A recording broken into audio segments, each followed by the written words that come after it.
এই আহমেদাবাদে ভেঙেছিল ওয়ানডে বিশ্ব জয়ের স্বপ্ন।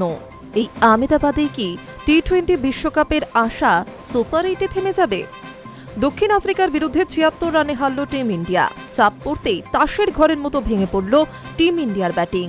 সেই সঙ্গে ঘাড়ের ওপর চেপে বসল দেশের বাটিতেই বিশ্বকাপ থেকে ছিটকে যাওয়ার আতঙ্ক।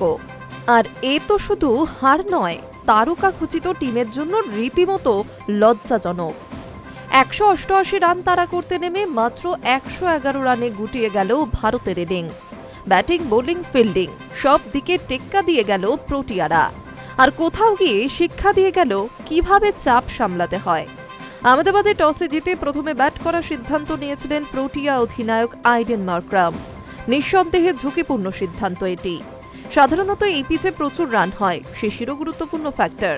কিন্তু দুটো বিষয় সম্ভবত মার্ক্রামের কাছে স্পষ্ট ছিল।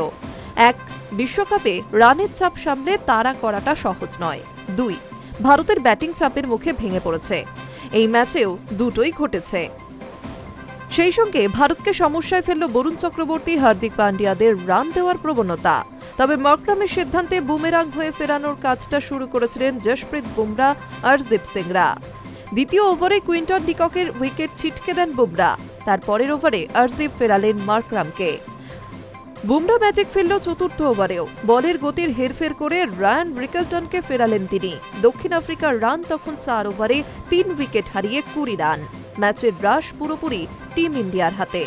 কিন্তু টপ অর্ডারের উইকেট হারিয়েও চাপে পড়েনি দক্ষিণ আফ্রিকা, বরং পাওয়ার প্লেতে শেষ হওয়া পর্যন্ত ধৈর্য ধরলেন। তারপরই আক্রমণ করলেন শিবম দুবে বরুণ চক্রবর্তীকে। বিধ্বংসী হয়ে উঠলেন ডেভিড মিলার। ৩৫ বলে ৬৩ রান করে প্রোটিয়াদের ইনিংসকে শক্ত জমির উপর দাঁড় করিয়ে দিয়ে যান তিনি। অন্যদিকে ডেওয়াল ব্রেভিস করেন ৪৫। শেষের দিকে বুমরা আর হর্ষদীপরা যে চাপটা ফের তৈরি করেছিলেন তা ১ ওভারে ২০ রান দিয়ে বিসর্জন দিলেন হার্দিক। সব মিলিয়ে দক্ষিণ আফ্রিকার ইনিংস শেষ হল ১৮৭ রানে। আহমেদাবাদের পিছে এই রানটা তোলা কঠিন কাজ নয়, কিন্তু ভারতের ব্যাটিং চাপ সামলাতে পারলে তো। গ্রুপ পর্বেও দেখা গিয়েছে যখন তখন তাসের ঘরের মতো ভেঙে পড়েছে সূর্যদের ব্যাটিং। কিন্তু দক্ষিণ আফ্রিকা তো আমেরিকা পাকিস্তান নয়। তাছাড়া বিশ্বকাপে প্রথমবার রান তাড়া করতে নামল টিম ইন্ডিয়া। চাপ তো ছিলই, কিন্তু সেটা আরও বাড়ালো ভারতের ওপেনিং জুটি। না, অভিষেক 0 রানে আউট হননি। এদিন 0 লেখা ছিল ঈশান কিষানের ব্যাটে। টানা ৪ ম্যাচে ভারতীয় কোনো না কোনো ওপেনারের ব্যাট থেকে রান আসেনি। পাকিস্তান ম্যাচের মতো এই ম্যাচেও বিপক্ষ অধিনায়ক প্রথম ওভারে এসে উইকেট তুললেন। অভিষেক এদিন করলেন ১৫। একেবারেই স্বচ্ছন্দ নয়। কোথায় কখন বল চালাবেন বুঝে উঠতে পারছেন না। বিশেষ করে অফ স্টাম্পের বল পড়লেই দিক হারাচ্ছেন। জনসন গতির হেরফের করতেই আউট। অবশ্য কার্বিন বস ক্যাচেরও প্রশংসা করতে হয়। দ্রুত ২ উইকেট হারিয়েছিল দক্ষিণ আফ্রিকাও, কিন্তু তারা ধৈর্য ধরেছিল। ভারতীয় ব্যাটারদের সেই ধৈর্য কোথায়? তিলক বর্মা, ওয়াশিংটন সুন্দর দুজনেই ক্রিজের বাইরে এসে মারতে গেলেন এবং ডিককের হাতে বন্দী হলেন। কোনো প্রয়োজন ছিল কি?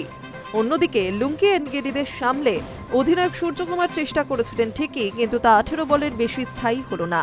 এরপর যা হওয়ার তাই হল। হার্দিক পান্ডিয়া রানের গতি বাড়ানোর চেষ্টা করতে গিয়ে আউট হলেন। রানের খাতা খুলতে তার পথ ধরলেন রিঙ্কু সিংও। নিহাত শিবম দুবে ২-৪টে বল বাউন্ডারির বাইরে পাঠালেন, না হলে ভারতের রান ১০০ পেরোয় না। কেশব মহারাজ নিলেন ২৪ রান দিয়ে ৩ উইকেট। ২২ রানে ৪ উইকেট জনসনের। এনগিডি উইকেট পেলেন না ঠিকই, কিন্তু বোলিং বৈচিত্র্যে ভারতীয় ব্যাটিংকে শিকলবন্দি করে রাখলেন তিনি। শেষ পর্যন্ত ভারতের ইনিংস থামল ১১১ রানে। Hi news network.